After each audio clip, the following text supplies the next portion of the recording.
പാഠം 467 പ്രണയം വരുന്ന വഴിയിൽ.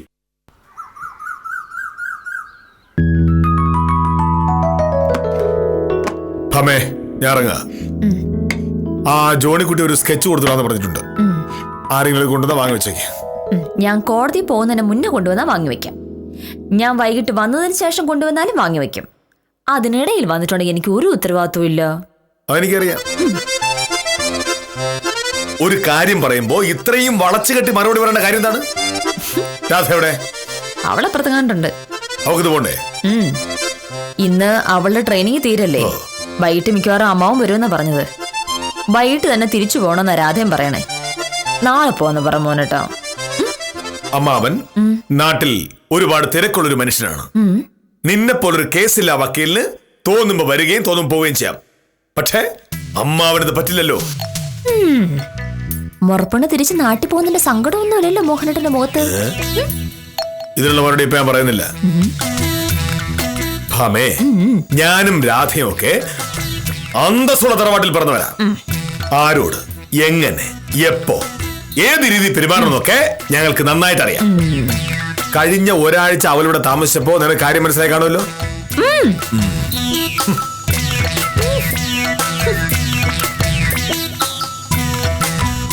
ആഹാ, അതെയോ? മിണ്ടാതിരിക്കും. ആ, വേറെന്തൊക്കെയുണ്ട് വിശേഷങ്ങൾ? സത്യം പറഞ്ഞ നിന്നെ കാണണമെന്ന് ഇന്നലെയും മിനിഞ്ഞാന്നും എല്ലാം ഞാൻ ആലോചിച്ചതാ. പക്ഷെ സമയം കിട്ടണ്ടേ. ഇന്ന് എന്തായാലും നമുക്ക് കാണാം. അതെന്താ പ്രകാശം നീ അങ്ങനെ പറയുന്നേ? കാണാൻ എനിക്ക് ആഗ്രഹമില്ലാഞ്ഞിട്ടാണോ? എല്ലാം ഒത്തു വരണ്ടേ? സത്യം പറഞ്ഞ നീ ഈ നാട്ടിലുള്ളതുകൊണ്ട് മാത്ര ട്രെയിനിങ്ങിനെന്നും പറഞ്ഞ് ഞാൻ ഇങ്ങോട്ട് തന്നെ വന്നത്. ബാക്കി കഥകളൊക്കെ പറയാനുണ്ട്. നിന്നെ ഒന്ന് നേരിട്ട് കണ്ടാലേ പറ്റൂ. ഒരു കാര്യം ചെയ്യാം, ട്രെയിനിങ് സെന്ററിൽ ചെന്നിട്ട് ഞാൻ വിളിക്കാം. വഴിക്ക് എവിടെയെങ്കിലും വെച്ച് നമുക്ക് കാണാം. ബാക്കി കാര്യങ്ങൾ അപ്പൊ ആലോചിക്കാം.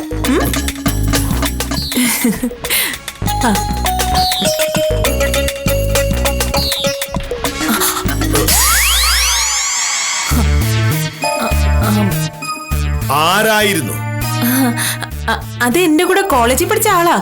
ഈ നാട്ടുകാരനാ. എന്താ കാര്യം? അങ്ങനെയൊന്നുമില്ല, വെറുതെ സംസാരിച്ചെന്നേ ഉള്ളൂ. എനിക്ക് അങ്ങനെ തോന്നിയില്ല.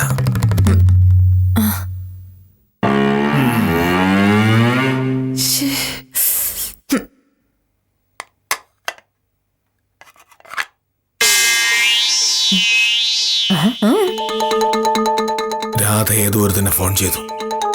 അതിനെന്താ? അതങ്ങനെ ഒരു ശരിയായ ഫോൺ വിളിയല്ല. അവളുടെ കൂടെ പണ്ട് പഠിച്ച ഏതോ ഒരു പയ്യനാ. അവൻ ഇന്ന് കാണാമെന്നാ അവൾ പറഞ്ഞത്. അതിനെന്താ മോഹനേട്ടാ പ്രശ്നം? പരിചയമുള്ളവർ തമ്മിൽ കാണുന്നതിൽ എന്താ തെറ്റ്? പക്ഷേ രാധ കല്യാണം കഴിക്കാത്തൊരു പെൺകുട്ടിയാണ്. അവളങ്ങനെ ഏതെങ്കിലും പയ്യന്മാരെ പോയി കാണേണ്ട കാര്യം എന്താണ്? എന്റെ മോഹനേട്ടാ, മോഹനേട്ടൻ കോളേജിൽ പഠിച്ചിരുന്ന കാലത്ത് ഒരു പെണ്ണിന്റെ മുഖത്ത് പോലും നോക്കിയില്ല എന്ന് കരുതി ബാക്കിയുള്ളവരൊന്നും അങ്ങനെയല്ല. ഇക്കാലത്ത് ആണും പെണ്ണും തമ്മിൽ കാണും, വർത്താനം പറയും. അതിലൊന്നും ഒരു തെറ്റുമില്ല. നീ ഇതേ പറയൂ. കാരണം നീ ഒരു വക്കീലാണല്ലോ. ഏതെങ്കിലും പെൺകൊച്ച് ഏതെങ്കിലും ഒരുത്തനെ പ്രേമിച്ച് ഒളിച്ചോടി പോയാലും അതും അവരുടെ സ്വാതന്ത്ര്യമാണ് എന്ന് പറയുന്നവരാണല്ലോ നിങ്ങൾ വക്കീലന്മാര്. രാധ അങ്ങനെ ഏതെങ്കിലും ഒരു പയ്യനെ വഴിയിൽ വെച്ച് കണ്ട് സംസാരിച്ചെന്നോ അവര് തമ്മിൽ പ്രേമമാണെന്നോ അമ്മാവൻ അറിഞ്ഞാലുള്ള അവസ്ഥ എന്താണെന്ന് ആലോചിച്ച് നോക്ക് നീ. ഇതിനാണോ മോഹനേഷ ഞാൻ അവളെ നിന്റെ വീട്ടിൽ കൊണ്ടാക്കിയത് എന്ന് അമ്മാവൻ ചോദിക്കില്ലേ? മോഹനേട്ടാ, വെറുതെ ചെറിയ കാര്യങ്ങൾ പെരുപ്പിച്ച് പ്രശ്നം ഉണ്ടാക്കാൻ നിൽക്കുന്നത് എന്തിനാ? ഇത് കാലം 2014 ആണുങ്ങളും പെണ്ണുങ്ങളും തമ്മിൽ കാണും, സംസാരിക്കും. അതിലൊക്കെ ഇങ്ങനെ പ്രേമം കണ്ടുപിടിക്കാൻ നടക്കുന്നതാണ് പ്രശ്നം. ഇത് പ്രേമം തന്നെയാ. അവളുടെ സംസാരവും മറ്റും കണ്ട നേരായ വഴിക്കുള്ളൊരു പരിചയമല്ല എന്നുള്ളത് എനിക്ക് ഉറപ്പാ. അവൻ ഏതാണെന്ന് കണ്ടുപിടിക്കാൻ എന്തൊരു വഴി. ഇതെന്തിന്റെ കേടാണ് മോഹനേട്ടന്? ഇങ്ങനെ സംശയിക്കാൻ തുടങ്ങിയിട്ടുണ്ടെ പിന്നെ എന്നെ സംശയിക്കില്ലേ? ഞാൻ രാവിലെ ഇവിടുന്ന് പോയിട്ട് മറ്റാരോടൊക്കെ സംസാരിക്കുന്നു, എന്ത് സംസാരിക്കുന്നു എന്നൊക്കെ മോഹനേട്ടൻ അന്വേഷിക്കാറുണ്ടോ? നീ കല്യാണം കഴിഞ്ഞൊരു പെണ്ണാണ്. കല്യാണം കഴിക്കാത്ത പെണ്ണുങ്ങൾ മറ്റാണുങ്ങളോട് സംസാരിക്കുന്നത് ഒട്ടും നല്ലതിനല്ല. തമിഴ്നാട് മുഖ്യമന്ത്രി ജയലളിതയും ബംഗാൾ മുഖ്യമന്ത്രി മമതാ ബാനർജിയും കല്യാണം കഴിച്ചിട്ടില്ല. അതുകൊണ്ട് അവരാണുങ്ങളോട് സംസാരിക്കില്ല എന്ന് തീരുമാനിച്ചിട്ടുണ്ടെങ്കിൽ പിന്നെ എന്ത് ചെയ്യും? ഇത് ജയലളിതയും മമതാ ബാനർജി ഒന്നുമല്ലല്ലോ. അതല്ലേ, അതൊക്കൊരു അബദ്ധം പറ്റാൻ നോക്കേണ്ടത് നമ്മളാണ്. ഒരു കാര്യം ചെയ്യ്, നീ അവളുടെ സംസാരവും പെരുമാറ്റവും ഒന്ന് ശ്രദ്ധിക്കണം. വൈകിട്ട് അമ്മാവൻ വരുന്നവരെ രാധ നമ്മുടെ സംരക്ഷണയിലാണ്. എനിക്ക് തോന്നുമല്ലോ പണി. മോഹനേട്ടനും രാധയും അന്തസ്സുള്ള തറവാട്ടി പറഞ്ഞ ആളുകളല്ലേ? നിങ്ങളുടെയൊക്കെ കാര്യം അന്വേഷിക്കാൻ ഈ പാവം വക്കീലാരാ?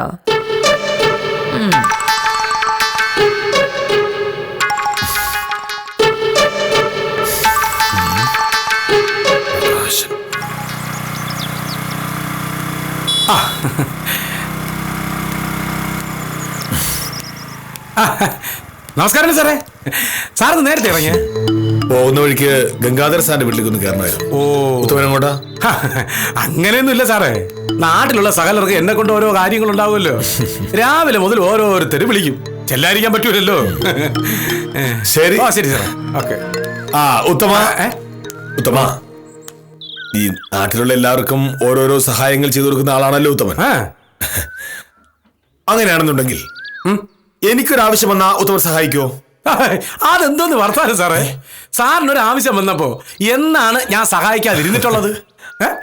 അല്ല, പക്ഷെ ഇത് അതുപോലത്തെ സഹായം അല്ല, വേറൊരു തരത്തിലുള്ള സഹായ. എന്ത് സഹായം? അതായത് രാധയുടെ കാര്യം. ഓ, നമ്മുടെ രാധയുടെ കാര്യം പറ സാറേ. നമ്മുടെ രാധയല്ല, എന്റെ അമ്മാവന്റെ മകൾ രാധ. ഓ, അവളുടെ ഒരു കാര്യമാണ്. ഓ, എന്താണ് സാർ കാര്യം പറ. രാധയ്ക്ക് ആരാ നോക്കുന്നേ? എന്തുവാ? രാധയ്ക്ക് ഇവിടെയുള്ള ഏതൊരു പയ്യനുമായി അടുപ്പമുണ്ടോ എന്ന് എനിക്കൊരു സംശയം.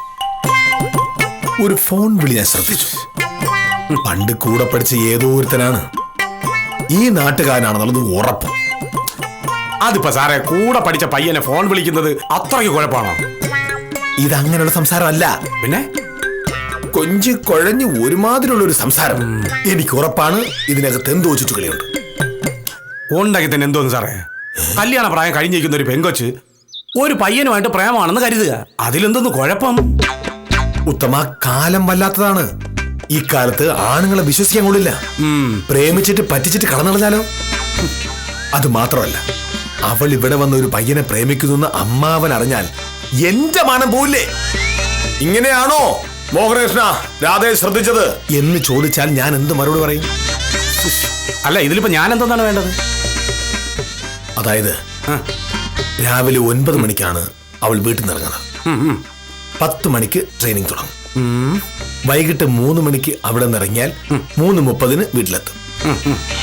ഇവിടെ നിന്ന് ഇൻസ്റ്റിറ്റ്യൂട്ടിലേക്ക് തന്നെയാണോ പോകുന്നത് എന്നും വൈകിട്ട് വീട്ടിലേക്ക് തന്നെയാണോ വരുന്നതെന്നും ഒന്ന് ശ്രദ്ധിക്കണം. ഇടയ്ക്ക് വേറെ എവിടെയെങ്കിലും പോകുന്നുണ്ടോ, അവനെ കാണുന്നുണ്ടോ എന്നൊക്കെ ഉത്തമൻ ഒന്ന് അന്വേഷിക്കണം. ഞാനാ?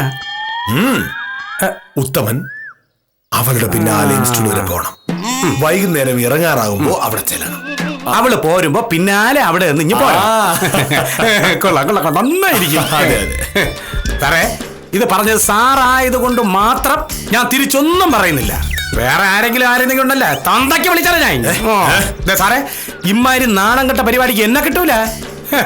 കല്യാണം കഴിക്കാൻ ഒരു പെണ്ണിനെ ആലോചിച്ചിട്ട് കിട്ടായിരുന്നിട്ട് പോലും വല്ല പെണ്ണുങ്ങളുടെ പുറകെ പോലും ഞാൻ പോയിട്ടില്ല. പിന്നല്ലേ ഒരു ഭാരം പോലും ഇല്ലാത്ത ഈ പണിക്ക് ഞാൻ ഇവിടെ ഇനി നിന്ന് എന്തായാലും കൈവിട്ട് പറഞ്ഞു. എന്തെങ്കിലും ആവശ്യത്തിന് വില്ലേജ് വാ, അഹങ്കാരി. ഇക്കാലത്ത് പെമ്പിളരെ വിശ്വസിക്കാനേ പറ്റില്ല. പ്രേമം തലയ്ക്ക് പിടിച്ചാൽ എപ്പ സ്ഥലം വിട്ടെന്ന് ചോദിച്ചാ മതി. ഇതിപ്പോ സുനന്ദയെ മാത്രം കുറ്റം പറഞ്ഞിട്ട് കാര്യമുണ്ടോ? അവൾക്ക് ഹരീഷിനെ ഇഷ്ടമാണെന്ന് പറയുമ്പോ ആ കല്യാണം അങ്ങ് നടത്തി കൊടുക്കേണ്ട കാര്യമല്ലേ ഉള്ളൂ. ഹരീഷിനെ കാണാൻ സുന്ദരൻ, നല്ല വിദ്യാഭ്യാസമുണ്ട്, കൊള്ളാവുന്നൊരു ജോലിയുണ്ട്. പിന്നെ ആ കല്യാണം നടത്തുന്നതിന് എന്താ ഒരു തടസ്സം? അപ്പൊ സുനന്ദയുടെ അച്ഛനും വാശി, പ്രേമവിവാഹം കൊള്ളില്ലാന്നു. അതെന്ത് ന്യായമാ കാഞ്ചന സാർ? ലാളിച്ചു വളർത്തിയ മോളല്ലേ, അവളെ വീട്ടുകാരറിയാതെ വേറൊരുത്തിനെ പ്രേമിക്കുന്നു എന്ന് കേൾക്കുമ്പോ വീട്ടുകാർക്കും പ്രയാസം ഉണ്ടാവും. അതൊക്കെ മാറണം. ഇപ്പം എന്റെ കാര്യം തന്നെ എടുക്കാം. പ്രേമമല്ലാതെ ഒരു കല്യാണം കഴിക്കുന്ന പ്രശ്നമേ ഇല്ലാന്ന് ഞാൻ നേരത്തെ അങ്ങ് തീരുമാനിച്ചതാ. അങ്ങനെ ഒരാളെ പ്രേമിച്ച് കഴിയുമ്പോൾ വീട്ടുകാർ ഉടക്കുമായിട്ട് വന്ന ഉറപ്പായിട്ട് ഞാൻ അവനോട് ഒളിച്ചോടി പോവും. ഇനിയുള്ള കാലം അങ്ങനെ നടക്കൂ. കൂടെ ജീവിക്കേണ്ട ആളിനെ തിരഞ്ഞെടുക്കേണ്ട കാര്യം നമുക്കുള്ളതല്ലേ. അച്ഛനും അമ്മയ്ക്കും അതിലെന്താ കാര്യം? പറയാൻ എളുപ്പാ പ്രഭേ, പക്ഷെ വീട്ടുകാരെ പിണക്കി കല്യാണം കഴിക്കുന്നത് അത്ര ബുദ്ധിയല്ല. സുനന്ദ ഇനി അനുഭവിക്കാൻ പോകുന്നതേ ഉള്ളൂ. എന്തനുഭവിക്കാൻ? ഹരികൃഷ്ണൻ പരമയോഗ്യൻ, ഒരു കുഴപ്പവും വരില്ല. എല്ലാ പെൺപിള്ളേരും ഇങ്ങനെ തന്നെ ആവണമെന്നാ ഞാൻ പറയുന്നത്. അല്ല, ഇപ്പോഴത്തെ പെൺപിള്ളേരെല്ലാം അങ്ങനെയാ. ഒരു പ്രേമമില്ലാത്ത പെണ്ണിനെ ഒന്ന് കാണിച്ചു തരാൻ പറ്റൂ?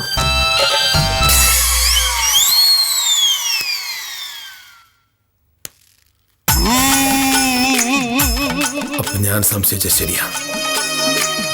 നാട്ടിലുള്ള സകല പെണ്ണുങ്ങളും പ്രേമിച്ച് നടക്കാം. രാധയും അത് കണ്ടല്ലേ പഠിക്കുന്നത്. ഈശ്വര, ഇതിന് പ്രശ്നമാകാതിരുന്നാ മതിയായിരുന്നു. ശിശുപാലൻ ചേട്ടൻ എന്താ താമസിച്ചത്?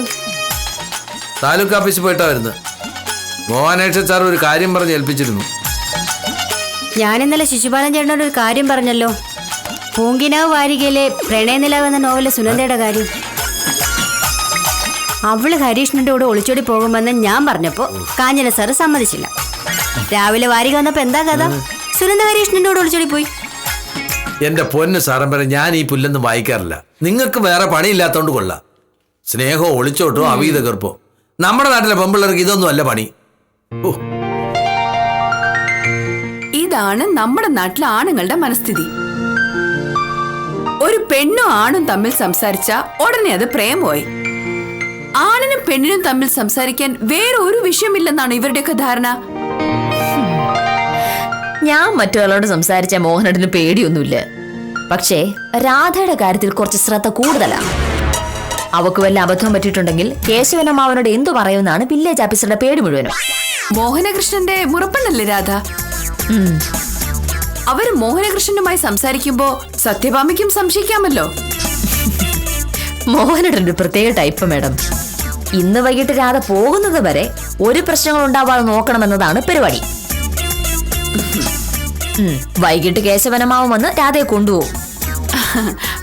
അപ്പോ മോഹനകൃഷ്ണന്റെ ടെൻഷൻ ഇന്ന് കൊണ്ട് തീരും. അതേതായാലും നന്നായി. രാധ കുറച്ചു ദിവസം കൂടി ഇവിടെ നിന്നിരുന്നെങ്കിൽ മോഹനകൃഷ്ണൻ ആകെ കൂടി വട്ടയേനെ. സ്നേഹം കൊണ്ടാണ് ഇങ്ങനെയൊക്കെ ചെയ്യുന്നതെന്ന് വേണമെങ്കിൽ പറയാം. പക്ഷേ ഒരാളെ സ്നേഹിക്കുമ്പോ അയാൾക്ക് ആവശ്യമുള്ള അത്രയും സ്നേഹിക്കാവൂ. ആവശ്യത്തിൽ കൂടുതൽ ഒരാൾ നമ്മളെ സ്നേഹിച്ച ആ സ്നേഹം ഒരു ബാധ്യതയാവും.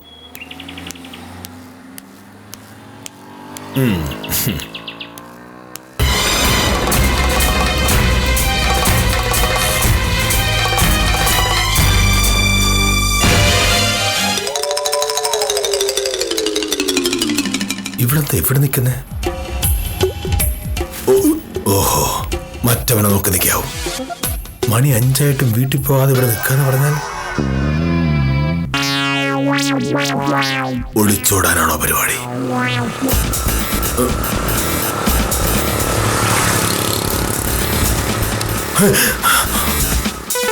ഈശ്വര,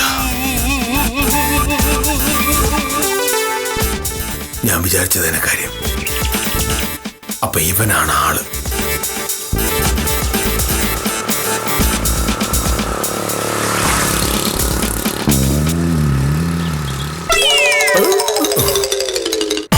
ഈശ്വര, എഴുത്തു കൊടുക്കുന്നു.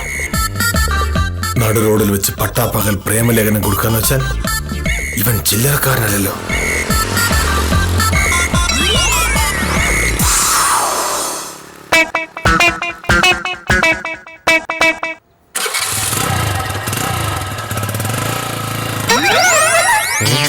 എന്താ സാറേ പരിപാടി? ഒളിച്ചോട്ടാം. സാറെന്തിനാ ഇങ്ങനെ ഒളിഞ്ഞു നോക്കുന്നത്? നോക്കൂടെ? ഓ, ആ പെങ്കൊച്ചിനെയാ നോക്കുന്നത്. സാറ് പുറമേ കാണുന്ന പോലെ അല്ലല്ലോ.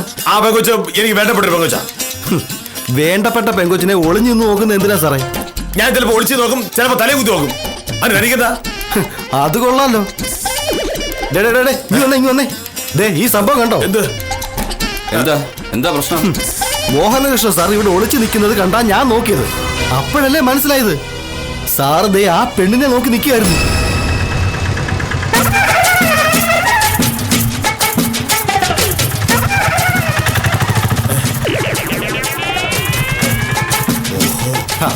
സാറ് പോവാൻ വരട്ടെ. സാറിനെ പറ്റി നാട്ടുകാർ പറയുന്ന ഇങ്ങനൊന്നും അല്ലല്ലോ. മാന്യൻ, മര്യാദക്കാരൻ. പക്ഷെ ആരും അറിയാതെ ഇതൊക്കെയാണ് പരിപാടിയല്ലേ? അനാവശ്യം പറയുന്നത് സാറാ. സാറിന് കാണിക്കാം, ഞങ്ങൾ പറയുന്നതാണ് പ്രശ്നം. ഞാൻ എന്ത് കാണിച്ചു നിങ്ങൾ പറയുന്നത്? എനിക്കൂടെ നിന്നൂടെ? നിൽക്കായിരുന്നില്ലല്ലോ, പെണ്ണിനെ ഒളിഞ്ഞു നോക്കല്ലായിരുന്നോ? ഏത് പെണ്ണിന്റെ കാര്യം പറയുന്നേ?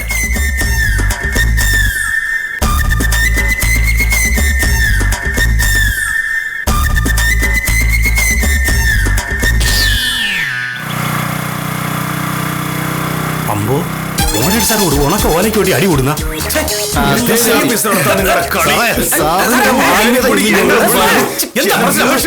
ഒരു ഉണക്ക ഓലയ്ക്ക് വേണ്ടി അടി പ്രശ്നം. മോഹനകൃഷ്ണ സാർ ഒരു പെണ്ണിനെ ഒളിഞ്ഞു നോക്കുന്നത് ഞങ്ങൾ കണ്ടു. ചോദിക്കാൻ നിങ്ങൾ ആവശ്യമില്ലാത്ത കാര്യങ്ങൾ പറയല്ലേ സുധാര. വേറെ എന്ത് പറഞ്ഞു കഴിഞ്ഞാലും ഞാൻ വിശ്വസിക്കും, പക്ഷെ ഈ പറഞ്ഞ ഞാൻ വിശ്വസിക്കൂല. ഞാൻ എന്റെ ഈ 2 കണ്ണുകൊണ്ട് കണ്ടതല്ലേ. നീ വെറുതെ ആവശ്യമില്ലാതെ വഴക്കുണ്ടാക്കാൻ നിൽക്കാതെ സുധാര. മോഹനയുടെ സാറിനെ നിങ്ങൾക്ക് അറിയാവുന്ന കാര്യം നന്നായിട്ട് എനിക്കറിയാം. നീ ചുമ്മാ പ്രശ്നം ഉണ്ടാക്കാൻ നിൽക്കാതെ ശേഖര.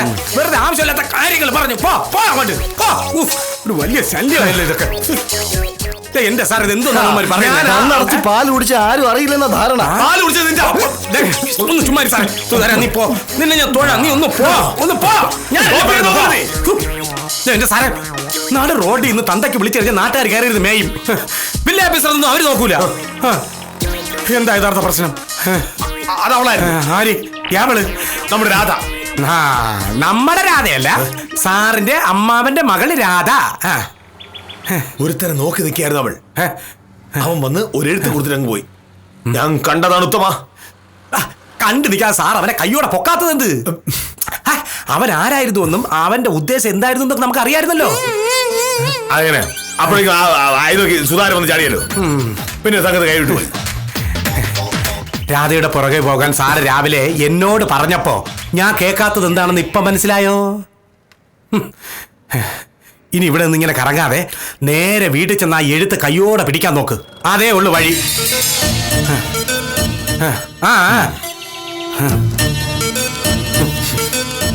എന്റെ പൊന്നേ, കുടിച്ച ചായയും തിന്ന വട എല്ലാം തീർന്ന്.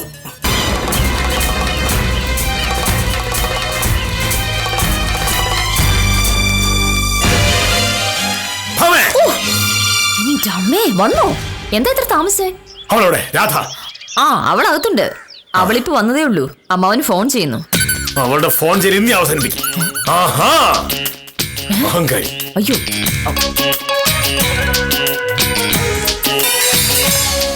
ശരി, അച്ഛൻ ബസ് സ്റ്റാൻഡിൽ വന്നിറങ്ങിയിട്ട് വിളിച്ചാ മതി. മോഹനേട്ടനോട് ഞാൻ പറഞ്ഞോളാം. ശരി അച്ഛാ. പേടിച്ചു പോയല്ലോ. ഇങ്ങനെയാണോ വിളിക്കുന്നേ? പിന്നെ എങ്ങനെ വിളിക്കണം? നീ എപ്പോഴാ വന്നത്? ഇപ്പൊ വന്നേ ഉള്ളൂ. എന്നും 3:30 വരുന്ന നീ ഇന്ന് 5:30 എന്ത് ചെയ്യുകയായിരുന്നു? ഒന്നും പറയണ്ട മോഹനേട്ടാ, ഇന്ന് ട്രെയിനിങ് തീരെയല്ലായിരുന്നോ? അതുകൊണ്ടൊരു സ്പെഷ്യൽ ക്ലാസ് കൂടി ഉണ്ടായിരുന്നു. അത് കഴിഞ്ഞപ്പോ 4:30 പിന്നെ എന്റെ കൂടെ ട്രെയിനിങ്ങിനുണ്ടായിരുന്ന രേണുകയുടെ സ്കൂട്ടറിന് പുറകിൽ കയറി ആ ബസ് സ്റ്റോപ്പിനടുത്ത് ഇറങ്ങി. എന്റെ മോഹനേട്ടാ, ഒരു ഓട്ടോ നോക്കി അവിടെ ഞാൻ എത്ര നേരാ നിന്നെന്നറിയോ? ഓട്ടോ നോക്കി തന്നെയാണോ നിന്നത്? പിന്നല്ലാതെ. അവിടെ നിന്ന് ഇങ്ങോട്ട് 1 കിലോമീറ്റർ പോലും ഇല്ലല്ലോ. നടന്നു പോകുന്നുണ്ടായിരുന്നു. മോഹനയുടെ നടക്കുന്ന പോലെ മനുഷ്യന്മാർക്ക് നടക്കാൻ പറ്റുമോ? നിന്നോട് ചോദിക്കുമ്പോ നീ പറഞ്ഞാ മതി. ഇപ്പൊ നിന്നോട് ചോദിച്ചില്ലല്ലോ. ഈ മോഹനേട്ടന് എന്താ പറ്റിയത്? അത്രയും ദൂരം നടക്കാനൊന്നും എന്നെ കൊണ്ട് പറ്റത്തില്ല. നീ വഴിയിൽ വെച്ച് ആരെയെങ്കിലും കണ്ടിരുന്നോ? വഴിയിൽ വെച്ചോ? ആഹാ, അതാണോ കാര്യം? സോറി മോഹനേട്ടാ, ഞാൻ അതങ്ങ് മറന്നുപോയി. മോഹനേട്ടന് തരാൻ ഒരാള് തന്നതാ. ഞാൻ ആ ബസ് സ്റ്റോപ്പിൽ നിന്നപ്പോ ഒരാള് ബൈക്കിൽ വന്ന് മോഹനകൃഷ്ണ സാറിന്റെ വീട്ടിലേക്കുള്ള വഴി ചോദിച്ചു. ഞാൻ പറഞ്ഞു ഞാൻ ഇങ്ങോട്ടാണെന്ന്. അപ്പൊ അയാള് ചോദിച്ചു ഇത് മോഹനകൃഷ്ണ സാറിന് കൊടുക്കാമോന്ന്. ദാ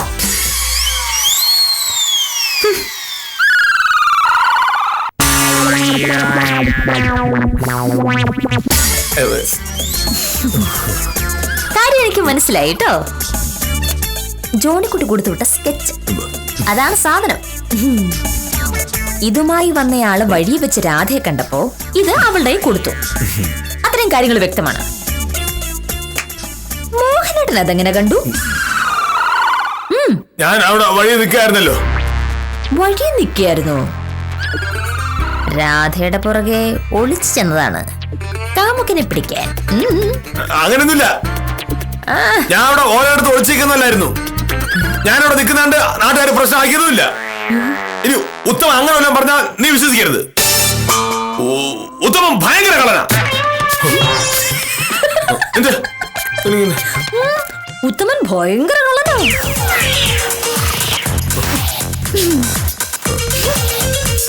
പാവം മോഹനകൃഷ്ണൻ തന്റെ കണക്ക് കൂട്ടലുകൾ അപ്രതീക്ഷിതമായി തെറ്റിപ്പോകുമ്പോഴും വാശിയും എടുത്തുചാട്ടവും ഉപേക്ഷിക്കാൻ ആൾ തയ്യാറല്ല. അതൊക്കെ ഉപേക്ഷിച്ചാൽ പിന്നെ എന്ത് മോഹനകൃഷ്ണൻ എന്ന് സത്യഭാമ പോലും ചോദിച്ചേക്കാം. എന്തായാലും ഇന്ന് രാത്രിയോടെ രാധയും പടിയിറങ്ങുമ്പോൾ ഈ ഭാര്യയും ഭർത്താവും മാത്രം ബാക്കിയാവും. ഇവർ മാത്രമേ ബാക്കിയുള്ളൂ. എങ്കിലും കഥകൾക്ക് പഞ്ഞമില്ലാത്തതിനാൽ കാര്യം നിസ്സാരം തുടരുന്നു.